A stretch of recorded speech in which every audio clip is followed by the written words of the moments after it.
Welcome to the StableMinded Podcast, where we simplify the process of authentic life transformation through heart, soul, mind, and body restoration.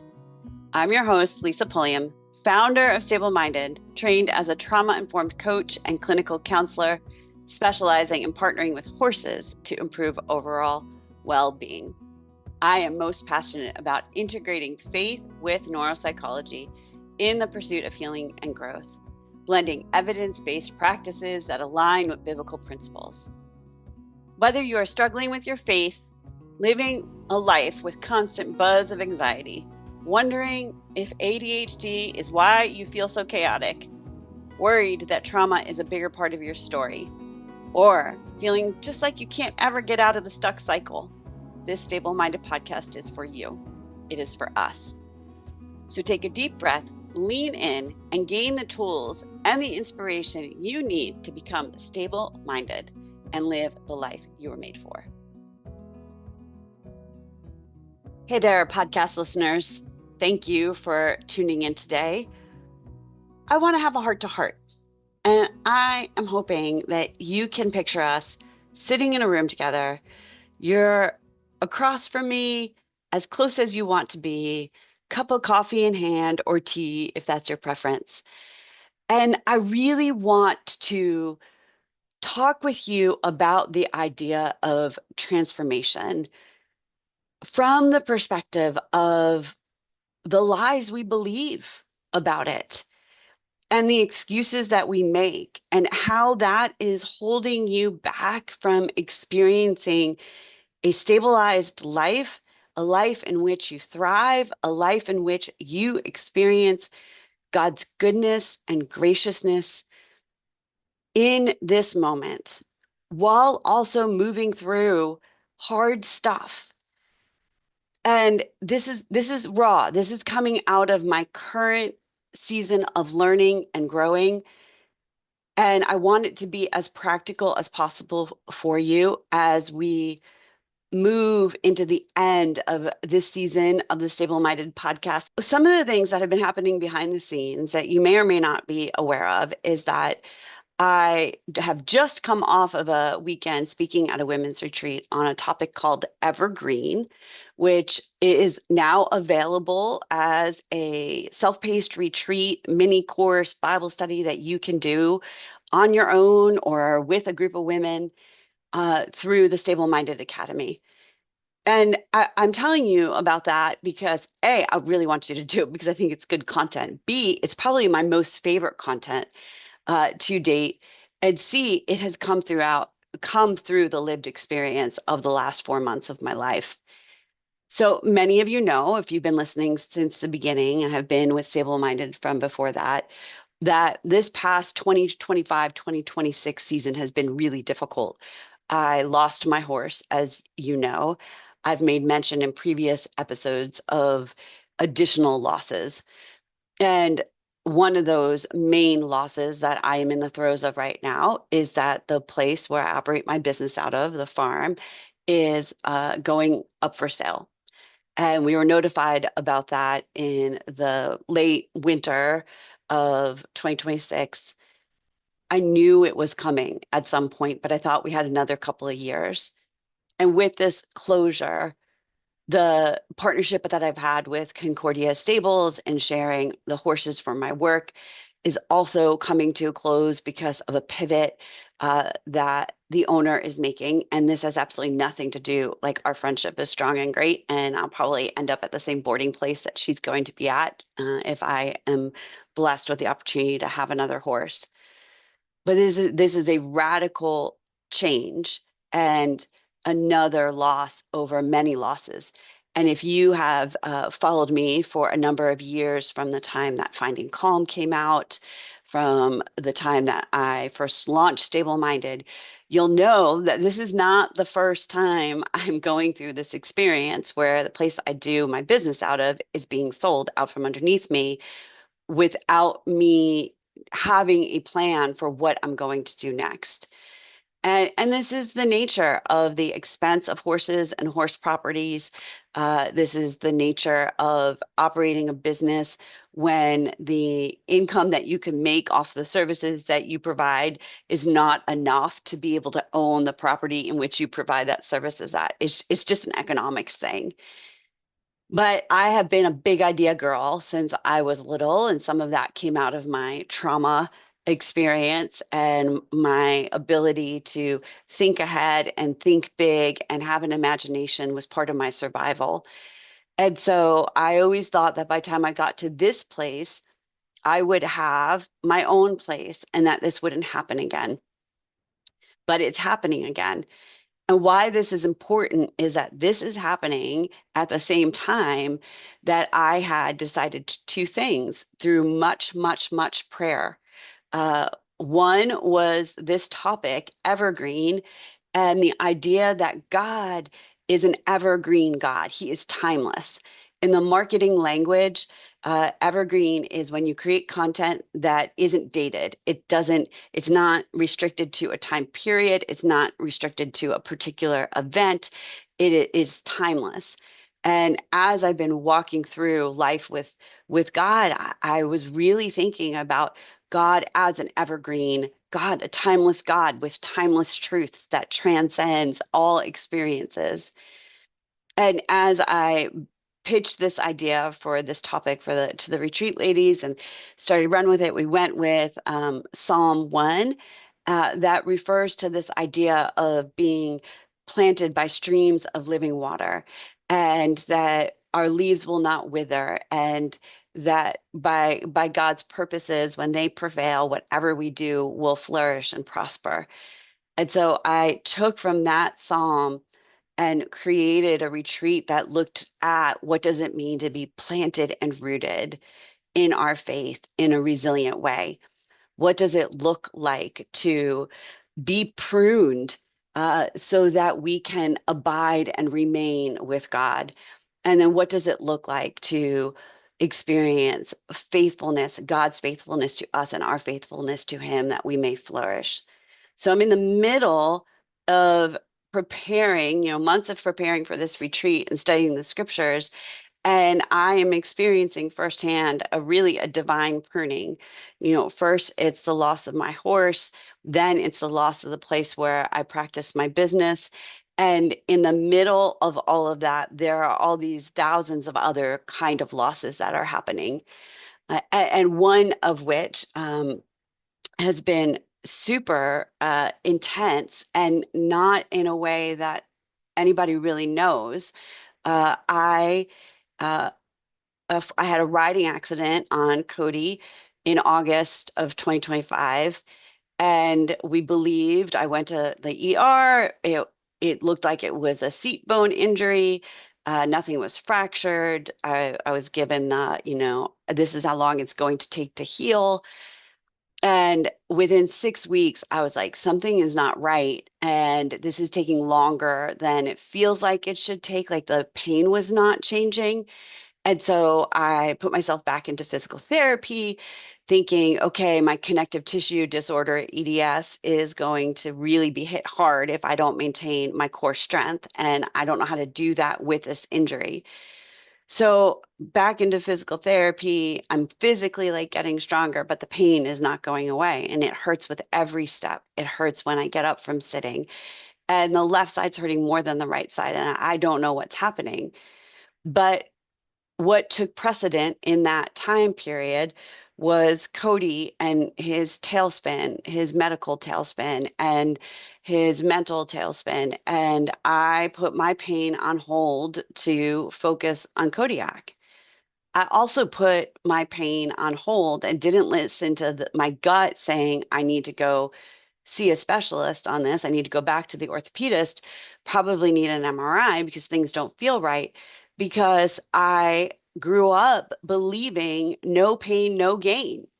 That was the banner above the mirrors in the dance studio that I spent, 10 years of my life in. And so this was pain. I knew the source of the pain from the injury. I figured, okay, this is going to take a little longer than previous injuries that feel similar to this. And I just kept ignoring the pain and putting the pain aside. And I know many of you are doing that today. You're putting your pain aside, believing that you'll deal with it later and it will get better later. And that pain may be physical pain, that pain may be emotional pain. And you are believing this thought of, I'll have time to deal with this later. So I put this pain aside and I got through the loss of Kodiak. My brain was in absolute grief and trauma mode. And a week after I lost Cody, I spun from the kitchen sink over to the counter, forgetting I had opened the dishwasher, and went flying over the dishwasher and landed prone, Superman style. Thought I cracked my ribs. Like it was the worst fall I've ever had like that. And in that experience, it was clear to me how much my brain and my body was being affected by the emotional and the physical of the last 4 months. And so I went to the orthopedic because I thought I cracked my ribs. And I mentioned to her when I was there that my seat bone was still hurting me and walking was hurting me. And I was never without pain for the last, 4 months. And she's like, that's not right. You might need some additional look at that if you've injured your hamstring or any of the attachments to that point on the bone. And she's like, I'm going to send you for an MRI. Well, it took another couple weeks to get into the MRI because literally I couldn't lay down flat on a table. And by mid-February, I had the results that I had a possible torn hamstring, as well as I was still bruised. I mean, that's how bad the fall was. I was still bruised. But also, I hadn't been taking the time to heal. I stopped sitting on the cushions. I was back to trying to just do everything with the pain that I was physically going through, which is true for so many of us who are accustomed to pain, who have lived with challenges for most of their life. You just kind of decide that that's maybe your normal for this season. I got myself, when I saw that it was bruised, I decided I needed to make some changes. I got a bunch of seat cushions. I got a standing desk. I cut back on anything that irritated it. I cut out travel. I thought, okay, I'm going to give this the best effort for healing. And at the same time, I got myself in with a new physical therapist that somebody had recommended. And that therapist recommended a doctor, orthopedist, who could do this special needling procedure to break up the scar tissue that had formed and would be able to, assess if that procedure would work for me. So I made that appointment and I started the physical therapy. And it was during that time of starting the physical therapy.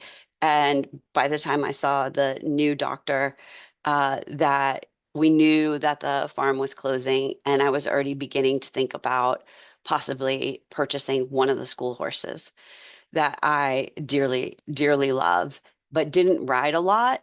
And so that was like kind of the question, like, is this a good physical fit and riding fit for me? I know it's a good partnership for me because he's one of my primary partners in my work. So I finally, at the beginning, let's say it was the beginning of April, got in with this orthopedist who evaluated me. And it turns out that there's hamstring injury on both sides, both the right leg and the left leg. But when he physically evaluated me, like no doctor had evaluated me to that point, there was the definitive, this is a hamstring tear. And the prognosis is terrible because it wasn't treated properly at the time of injury. So scar tissue has built up, and the pain is the result of the scar tissue. And because of the location of the tear, you cannot do surgery at risk of this. It would risk the sciatic nerve damage, which is fine, praise God. And so I had two options before me, three really. One, live with the pain the rest of my life. Two, go through this ultrasound guided needling procedure with a PRP treatment and then start the intensive rehab the day after and do no activity except for daily living for 12 weeks. Well, I'm like, I can't do that right now in this season. So I could schedule that if need be.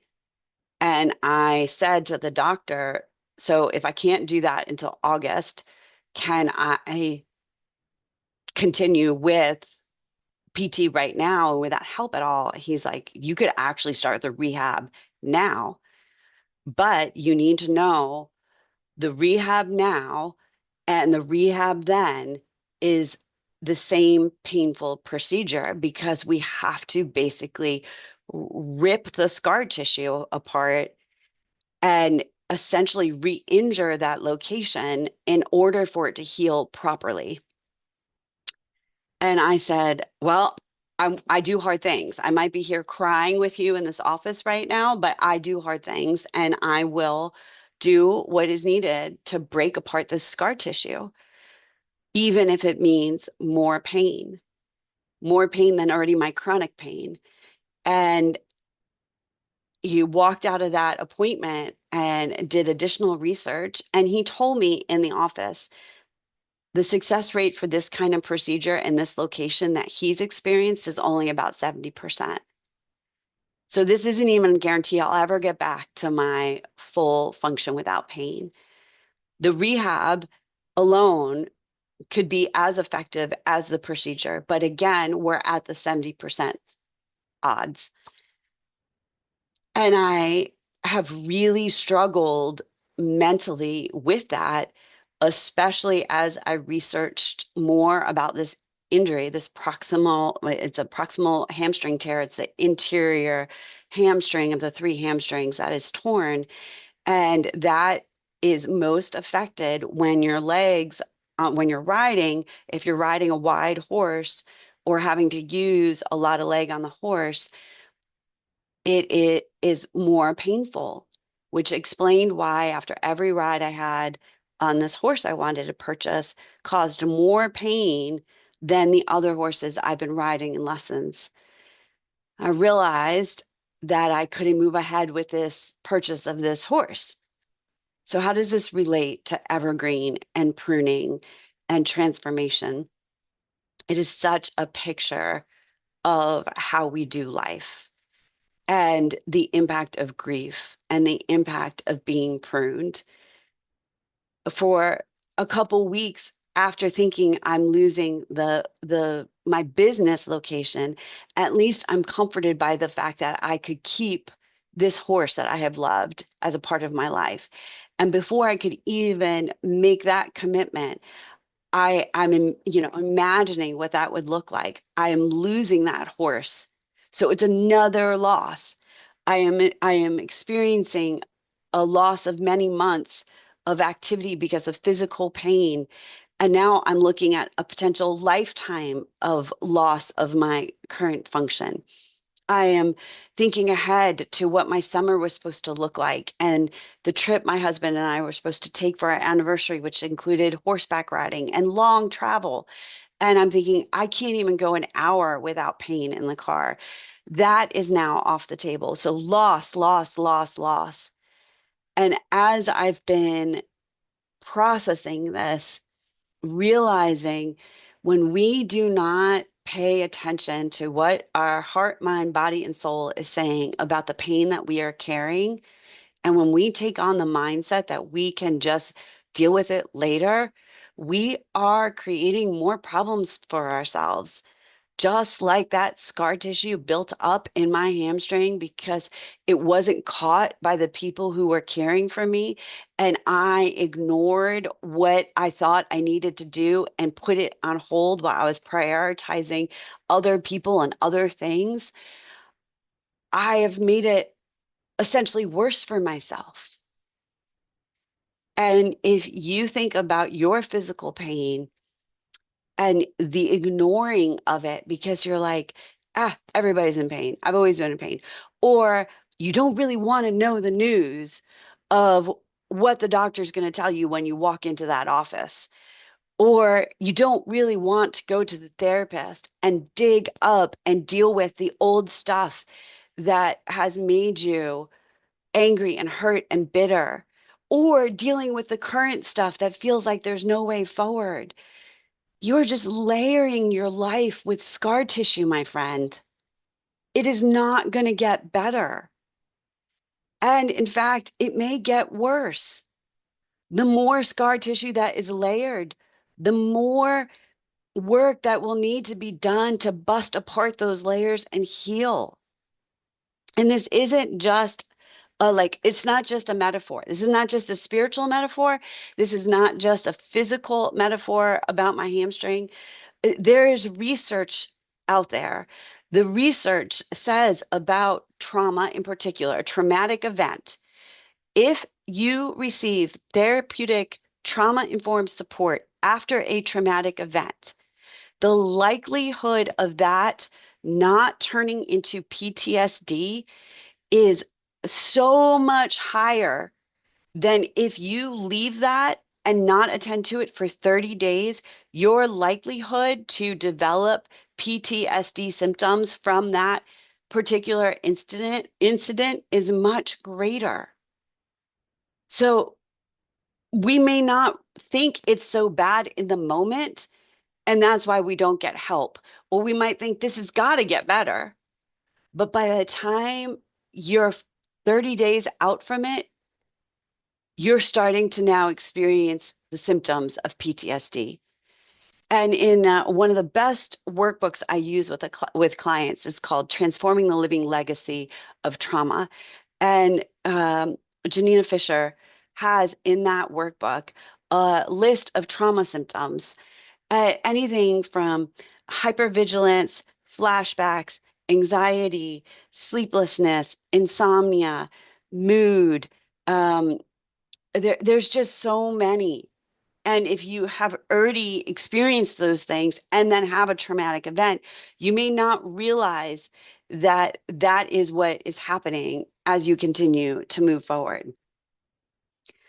So, what does this have to do with Evergreen? Well, when I got to the teaching about pruning, there is such a thing as storm damage pruning. And when we prune a tree for storm damage pruning, we are not thinking about how that tree looks in that moment and what that tree needs in that moment. We're looking at that tree and saying, we need to take care of these limbs and these branches so that it can endure and survive the storms that are to come in the future. It's preventative maintenance, right? But the act of pruning, and it said it, and I have it in the curriculum from Arbor Day describing the pruning of a tree, that it is a wound when you prune. And you need to time that wound to give it rest afterwards to heal. And it compared it to the human, right? That when we are wounded, we need time to heal. And that time to heal requires rest, right? A retreat from what we're currently doing and what we are expecting of ourselves in order to be able to move forward stronger and better.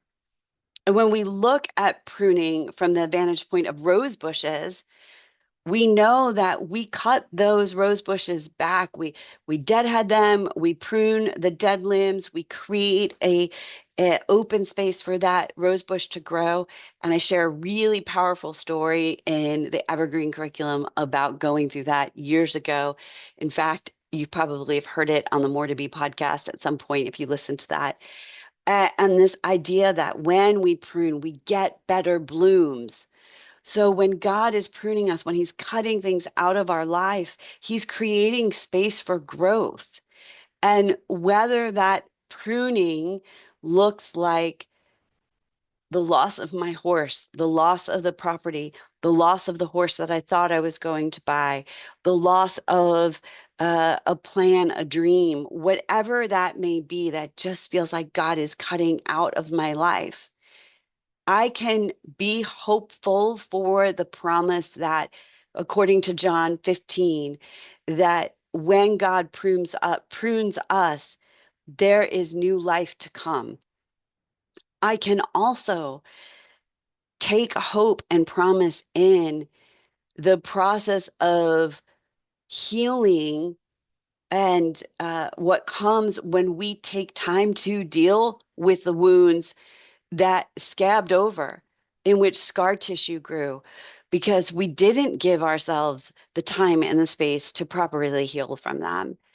And that is where confessing our sins, confessing our pain one to another brings about healing.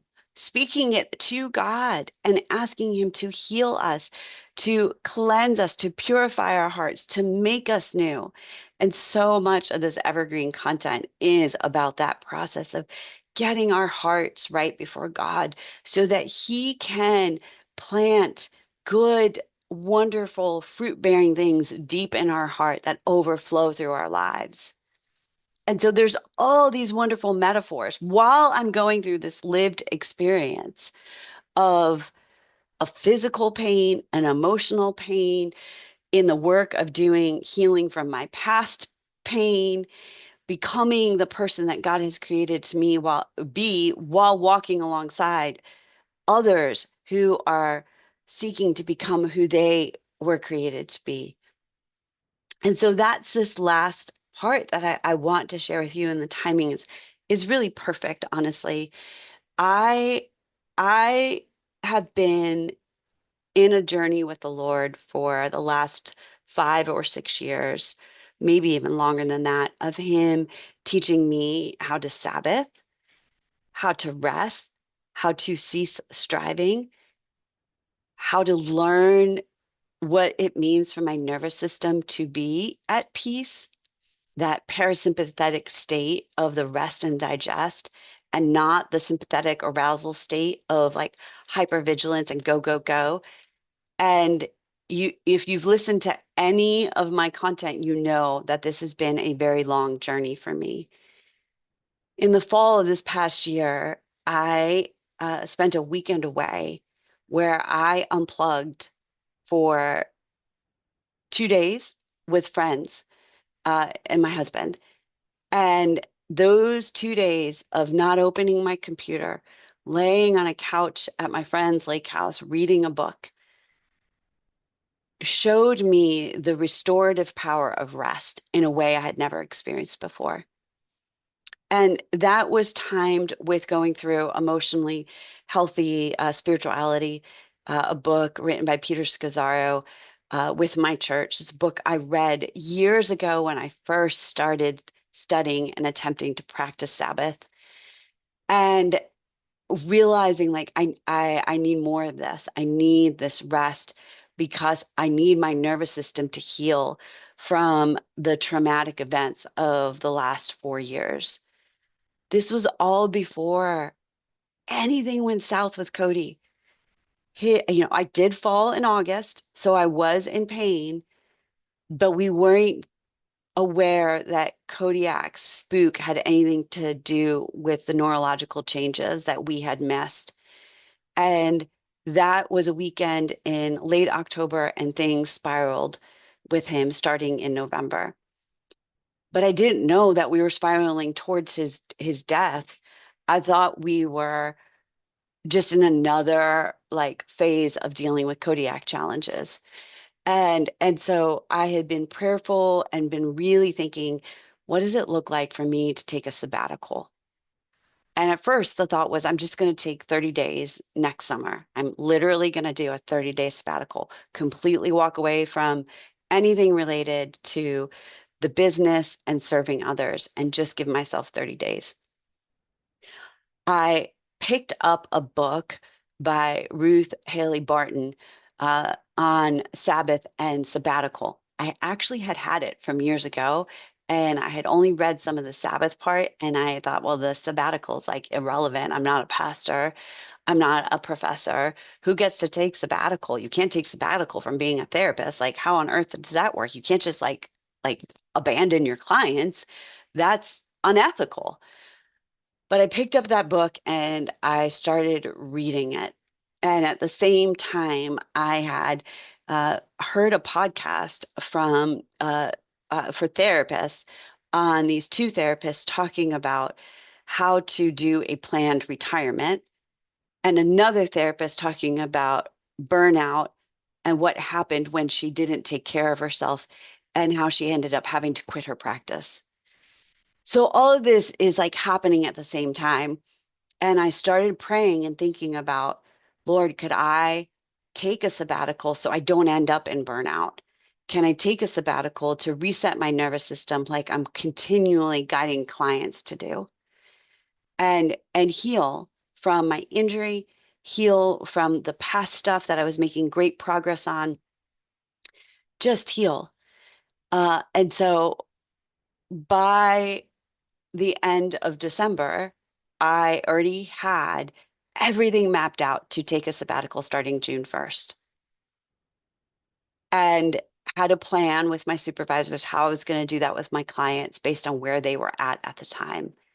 I also had been really great at managing the finances and setting aside the income needed to be able to take that time off, assuming that the spring would be the same, if not better, than the previous spring. So here I head into this sabbatical plan, lose Cody. That kind of affected the sabbatical plan because I was expecting to do a lot with Cody during the summer. And there was grief and there was overwhelm about that. But I thought, it's okay. God will provide. There will be another horse. I I'm just going to trust God with this. Spent all of January really prepping, studying, reading, planning.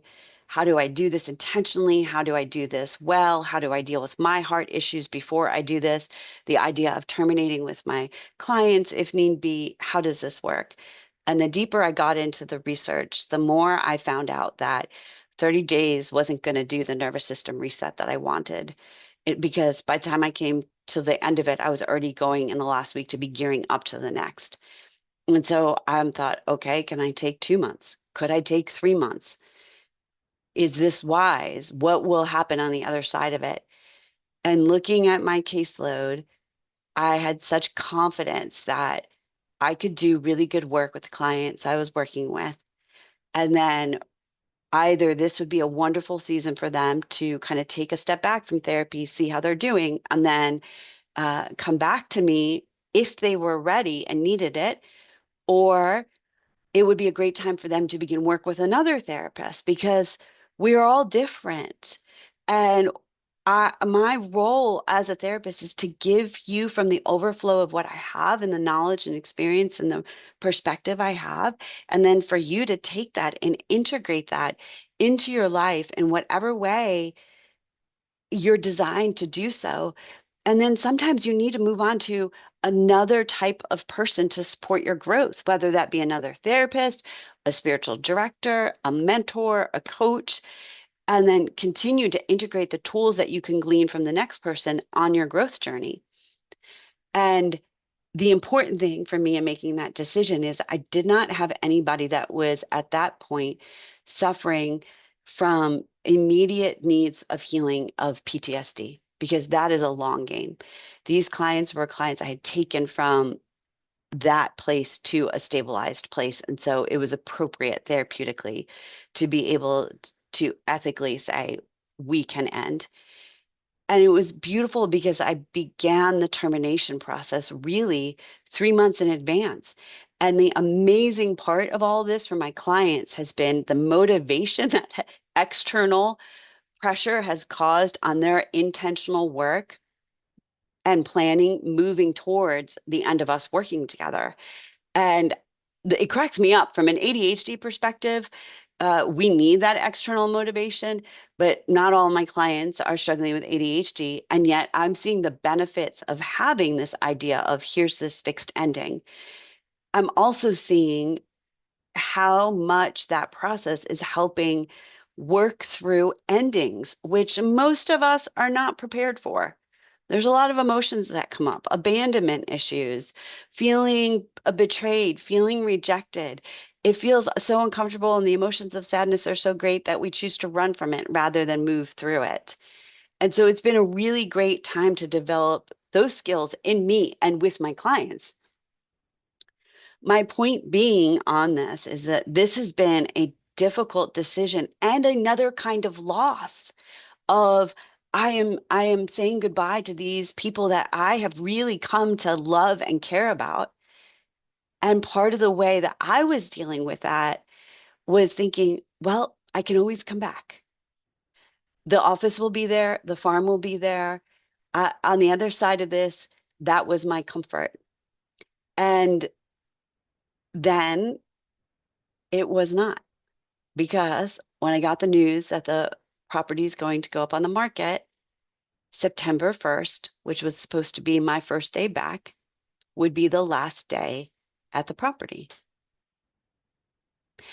And the ick and the anger and the heartbrokenness that came with that, because the comfort for me of saying goodbye was knowing that there would be a hello.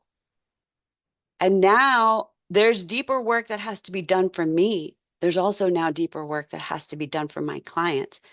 But by the grace of God, here's all the things that walking in obedience to Him and listening to His still small voice and spending time in Scripture and working with my own therapist and seeking supervision and counsel and using the equipped model that I use, that you can have access to the self-paced equipped course that's available at StableMinded on Demand, prepared me for one, my clients. God's mercy gave my clients a lot of time to prepare for this. By God's mercy, He gave me time to prepare for this, that I was not blindsided and did not feel like I would be doing harm to my clients. That's the first thing. Two, Cody dying. As I've shared, equine neurological disorders like what he had, they are exasperated by stress. And so another move for Kodiak would have done him in and would have done me in.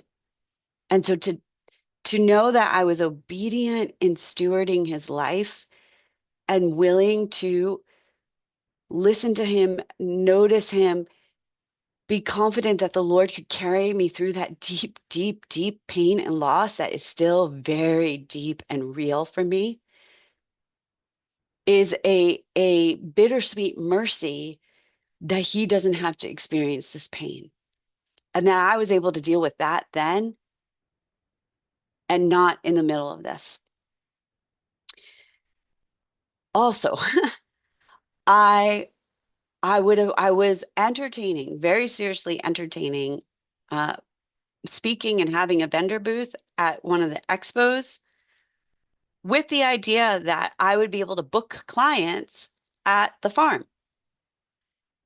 I realized, because I was paying attention to my physical and emotional limits in December, January, that that was a bad idea. I did not have the bandwidth to do that well.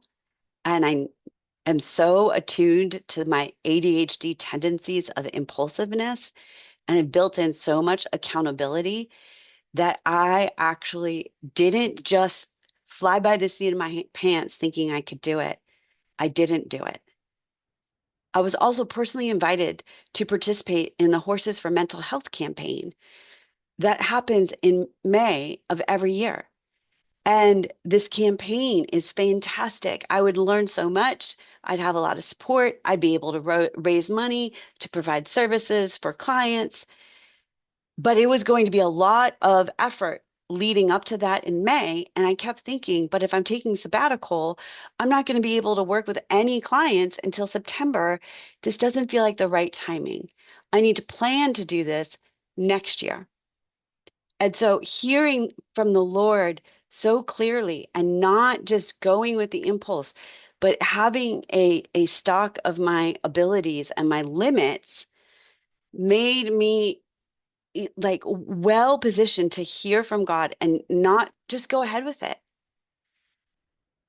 I also was feeling like I needed to plan events and workshops and get people to the farm, especially when December was a horrible month financially, as well as January because of the weather and what's going on in the world, and clients not being able to afford services and not being able to provide equine assisted services. So I was kind of like scrambling in my mind, thinking, well, I'm going to throw this together, I'm going to throw that together, and this will be a great time to position this retreat and this activity. But I have come to learn over many years of mistakes and many years of training what my body does physically when I feel a lack of peace about something, when my gut is telling me, no, not now. And instead of ignoring that gut, which I have done for decades, I gaslight my own self because I've been gaslit so much. I was like, no, this is not the right timing, and I don't know why, but it feels very similar to the feelings I had back in the months leading up to me finding out that Honeybrook Stables was being sold. And I know this feeling and this sensation and sense this presence of God. And so I didn't plan. I didn't do. And the Lord, in his bittersweet mercy, protected me from that expenditure of energy I did not have and that financial commitment that I did not have. And so here I am, mid-April, less than 7 weeks out as I'm recording this of moving towards my sabbatical. I have no idea what's going to happen with my horse life. I have no idea where I'm going to land in terms of my work. I have no idea what I'm going to do with the stuff in my office. I have no idea what is on the other side of this 3 month sabbatical. But this is what I do know. God is faithful and he provides. And while I have moments of insane grief, like we're talking sobbing, tears rolling moments, there are also moments of deep joy and peace and gratitude. With every little loss, I've had a tailspin of crying and anger. And it's not been little, it's been big. But I have moved from feeling like I'm standing on the edge of a cliff that's June 1st, and there's this deep hole and chasm valley in front of me, and I'm going to fall into it, and I don't know how I'm going to get out, to an invitation from the Lord to kind of take a step back. There's this turquoise Adirondack chair in my mind that I'm invited to sit down in, like 10 feet back from the edge of the cliff. And by the sheer nature of like just sitting back in an Adirondack chair, my gaze looks out at the horizon and I see across this valley. I notice the edge of the cliff, but I see across the valley. I see the mountain range on the other side. I see the sunset. I see the vastness of life. And I suppose that this is a bit of an invitation from God to acknowledge walking through the valley of the shadow of death, and that he will be with me and he will bring me to the other side of that. And I'm praying that on the other side of that, There are green pastures that I can lay down in, that I can feel the comfort of God in. I'm praying I even feel that during the summer. I'm sharing this with you because this is a storm, right? And God has been doing pruning on me to prepare me for this storm. He has been dealing with old wounds in new ways, breaking apart the scar tissue around my heart and mind. He has been inviting me into rest for years. And I have not conceived of what that looks like or feels like because it's just been scary, right? But reading that part as I was preparing this retreat of rest comes, you have to do the pruning and give the tree time to heal. You have to give it rest. God is doing all this pruning in my life, and He already set it up for me to have a time of rest. Like, if that is not the most craziest thing in the entire world, I don't even know what to say. And, I feel this sense of like privilege and embarrassed by privilege. Like, who gets to take a sabbatical, right?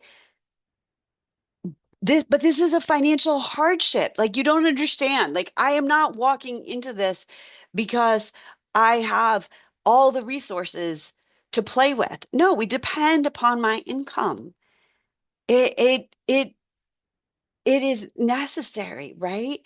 Um, and there is mercy. I'm not paying for my horse right now, so there is mercy in that. There is mercy in God's timing of this, of what He has cut out. And while I'll enter into my sabbatical, wondering if there's enough income there to cover the cost of my salary for our family budget, I have a feeling that the Lord will provide. I don't know how, I don't know where. And even if the bank account is at $0 for the business on the other side of my sabbatical, I trust that the Lord knows how to replenish that. He promises us to meet our needs, our daily needs.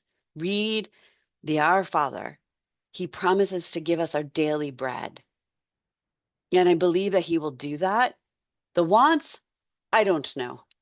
I think those are His extravagant blessings. And sometimes what we want isn't what we need.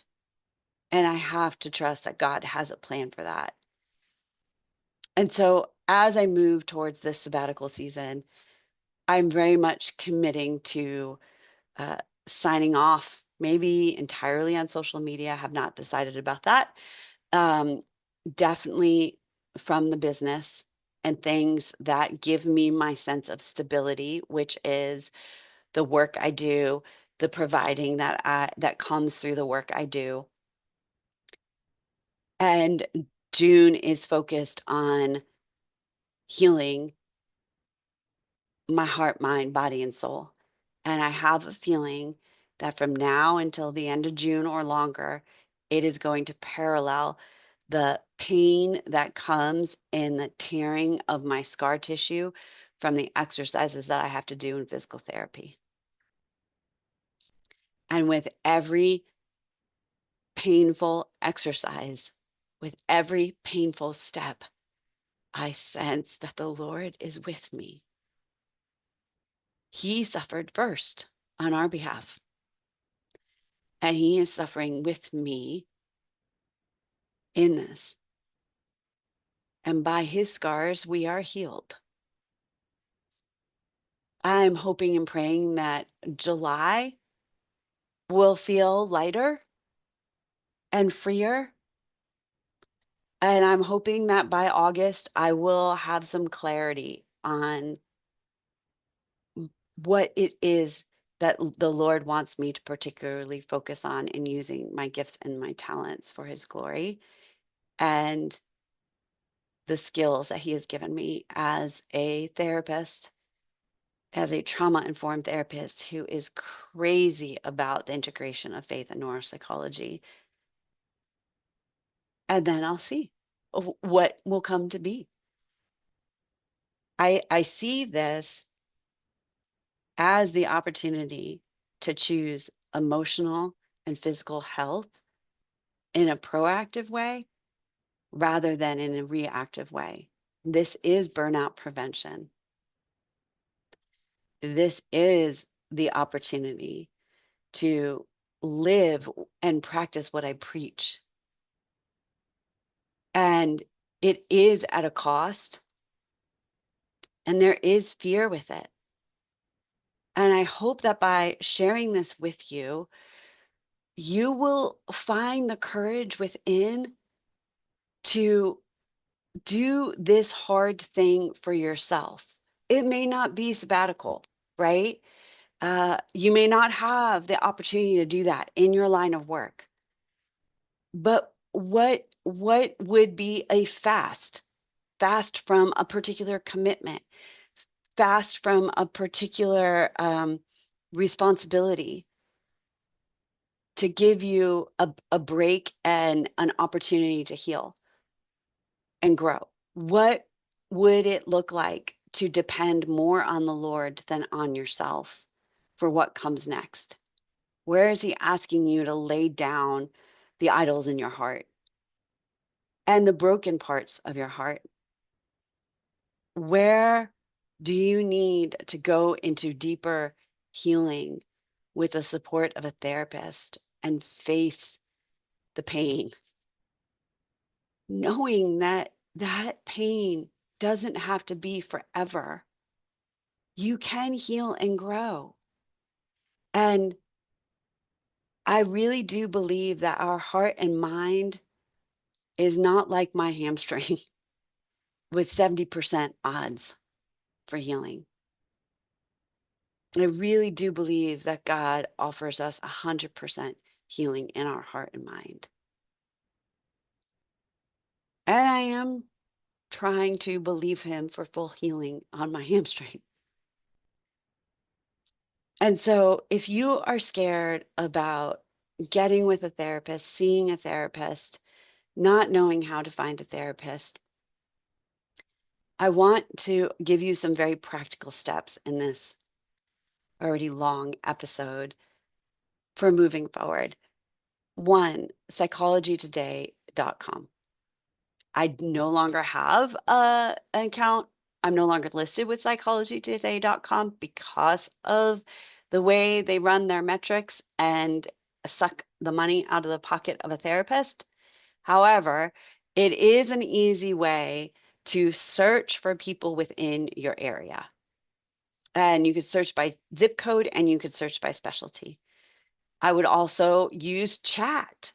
Go into Chat GPT, type in, I need a therapist to help me with, and you can say anxiety, depression, betrayal, ADHD, uh, moods, abuse, neglect, being in a relationship with a narcissistic partner, whatever it is, type it in and then also say, please provide for me 5 recommendations for people who provide trauma-informed care, EMDR care, somatic-based care, and biblically based care.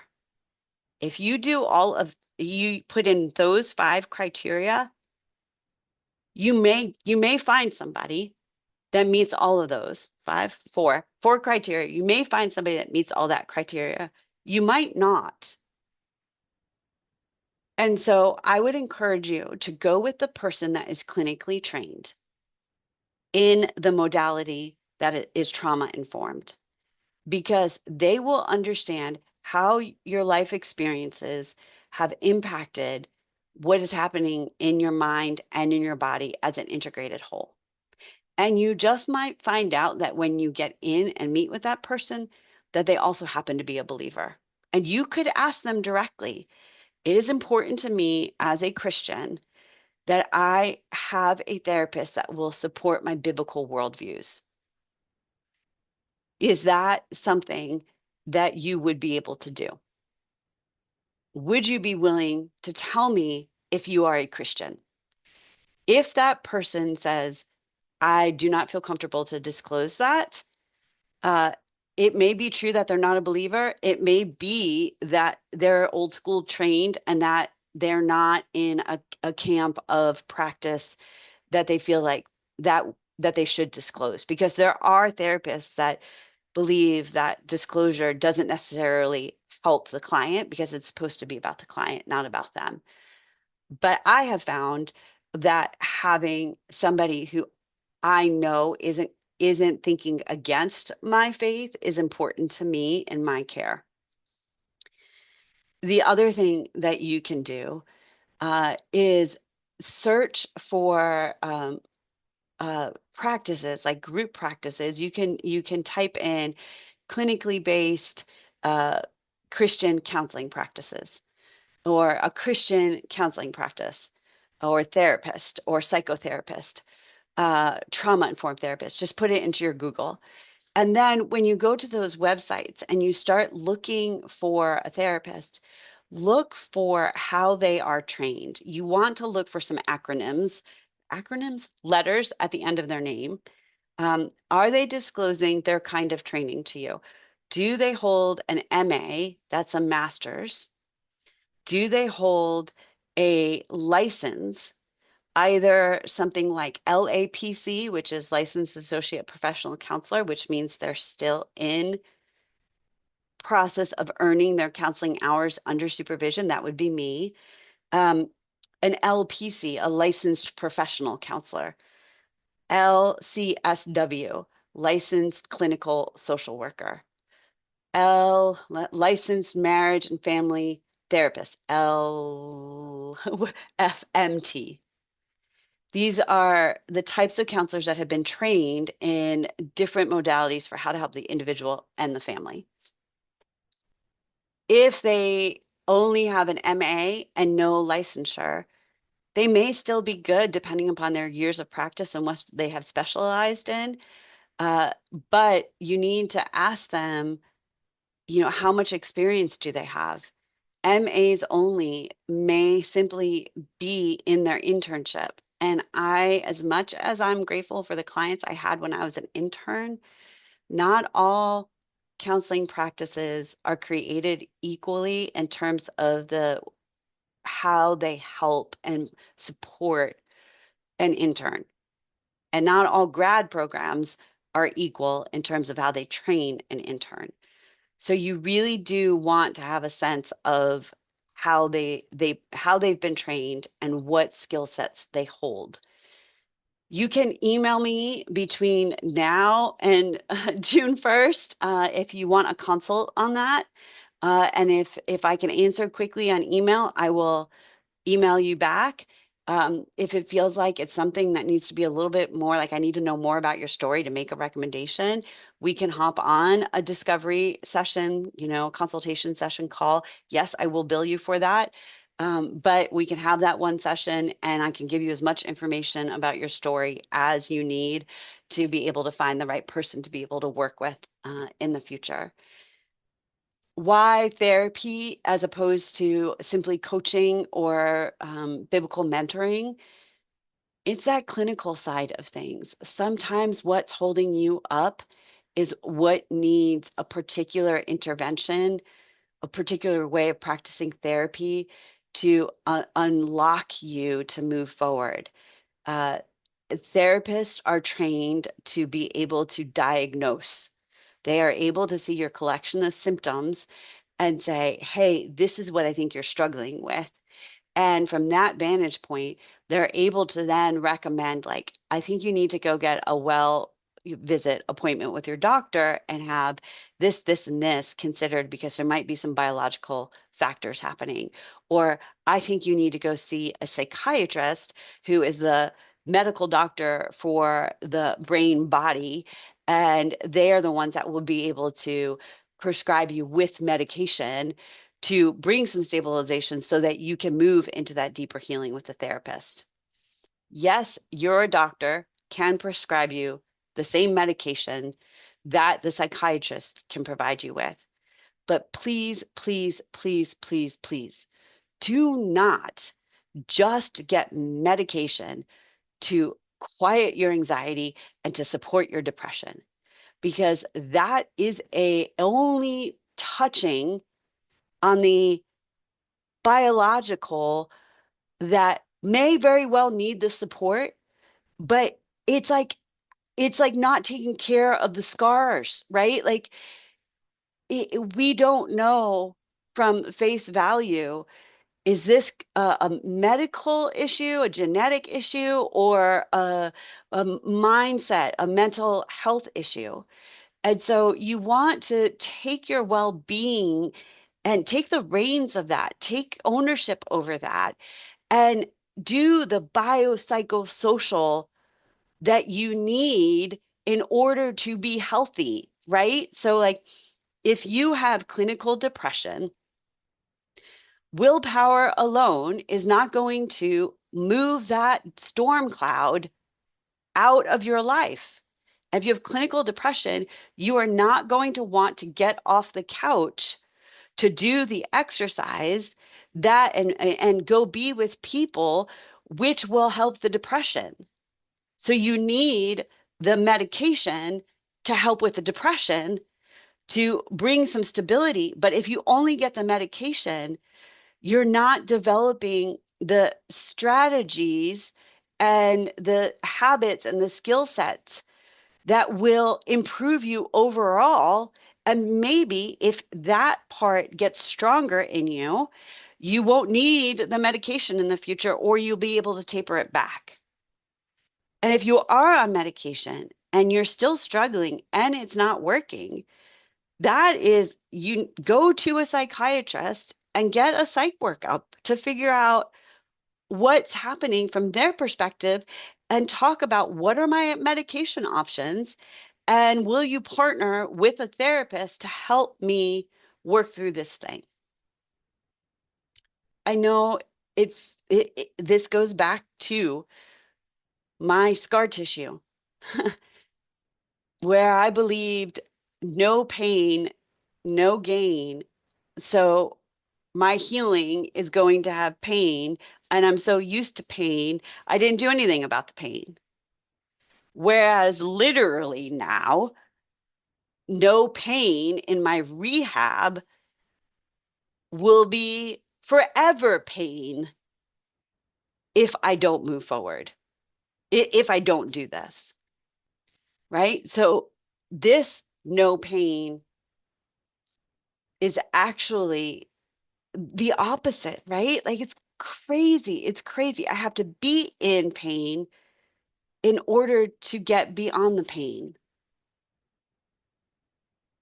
And that, my friend, it is true about our mental health and our healing and our biblical transformation.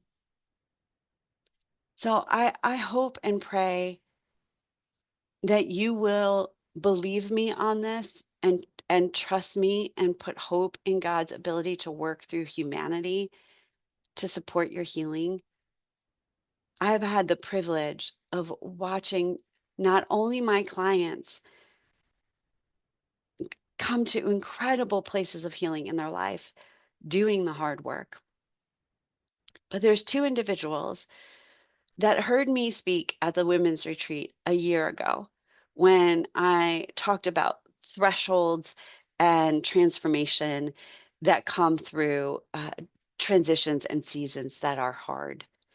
And I taught the trauma-informed model of the brain, which you can find in the Thrive Toolbox. I taught through the spiritual stages of development and understanding our attachment with God and with our core family members. And you could find that in the Permission to Change Part 1 and Part 2 podcast. And these two individuals took the time to connect with me after the retreat. And they wanted to know more about how to apply that information to their lives. And I I will not see anybody in my church as a client. So there wasn't an option for us to work together. But I said, I will be alongside you as a sister in Christ. And they both got themselves into therapy. One continued with a therapist. Both sought additional supports to deal with their heart issues, their physical issues, their emotional issues. And I stood there on the stage this year, seeing these two women in front of me. And there was a palpable, noticeable transformation in their countenance, brightness in their eyes, smile on their faces, lightness in their bodies. That was a very stark contrast to those around them, some of whom have never considered this process, and this was new for them, right? Some who are so scared about the healing that awaits for them on the other side of moving through the pain.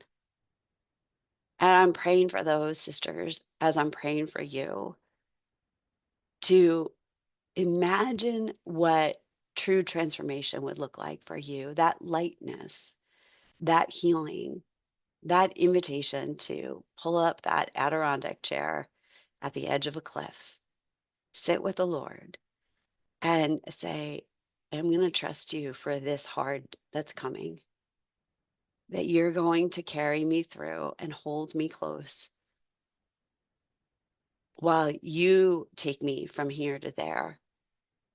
Help me be obedient to that process, however you ordain it, that I would come out the other side of this more whole, more healed, and more reflecting who you are, my Father in heaven, and Jesus Christ, my Lord, as you have transformed me from the inside out. So it seems fitting that this is the last episode of this season of the StableMinded podcast as I begin this transition into closure for this season of life where I have been able to lead, guide, and serve you. I hope and pray that you will make the most of what you find at StableMinded.us, that you would dive into what's available at StableMinded On Demand, that you would choose to go through the equipped self-paced course, that you will choose to go through the evergreen content. In fact, if you line both of those up, you will be done with that when I come out the other side of my sabbatical. I would love to hear from you about how this work has transformed your life when you come out the other side.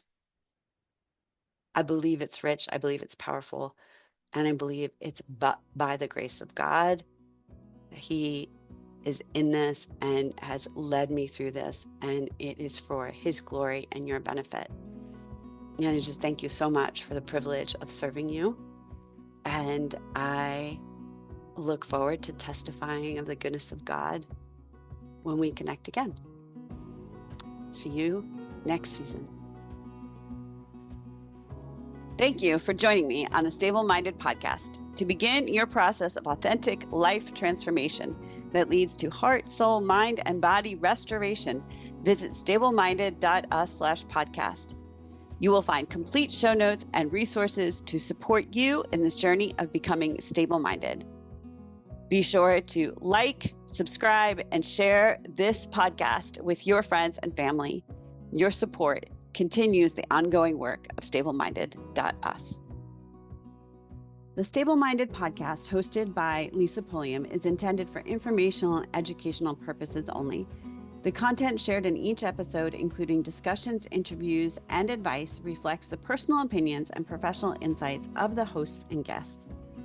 The information provided on this podcast is not a substitute for professional mental health care, counseling, or therapy.